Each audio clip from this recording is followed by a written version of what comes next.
Assalamu alaikum aziz adamlar. Ben yine de size adam sıfatına giren hayvanların maşgalası. Yani kiyaril sıvardı vurun vermekçi. Bir neçe kitaplarda beyan edilişine göre, adamzat bir neçe asır mundan poligam durmuştan saplanıp, monogam durmuşta yaşayar. Bu yağda evolüsiyon neticesinde adamların beyninin ösmenliğine hem de medeniyetinin kemilleşenliğine şahitlik ediyor. Emma kiyaril sıvarın tohumu evolüsiyonun yanlışlığı ya da evolüsiyonun deformasiyası neticesinde emele gelen maşgalamy.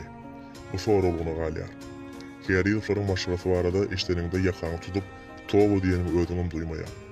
Gelli Kiyaril doğany Sapar Kiyaril özüniň uly hujurly jinsy islegini kanagatlandyrmak üçin özüniň ogly Oral Muhammedi öldürüp onun aýaly Aksana Muhranova bilen nikahlaşýar.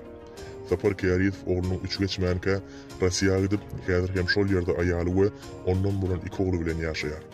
Men Sapar Kiyarilov'a bir soru veresim gelýär. Bu oglunlar seniň agtygyň bolýarmy ýa-da ogluň? Jogap bermeniň zerurlygy ýok. Men türkmen milliligine gelişmejek. Türkmeniň ahlak sypatlary bilen bir ýere sygmajak ýagdaýlara ýa. Hormatly adamlar, Kiyarilowlaryň maşgalasy özlerini nähil gowy tarapdan tanıtjak bolsalar da, olar barada hakykat ýerde ýatmalylar. Kiyarilowlaryň häzirki wagtda agzyny oldurup türkmen halkyny abad etmeli diýip gyýgyrmagy, edil itleriň ýalylmagyny uýurmak bilen.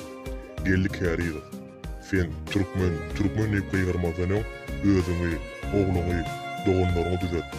Seniň ýaly beýnamyz, ahlaksyz, 200-lik ýyly ýoly entek taryhda bolan näme? Seni uçsun bilen burnu ýyşyk ýolyan kezilet pulgadan ýa. Sen ölürsin bilen seniň ýerine ogluň Dawud gyýgyp başlar. Onu da häzirden ziyan elini alýar. Emma bu başga taryh. Onu soňgurup berer.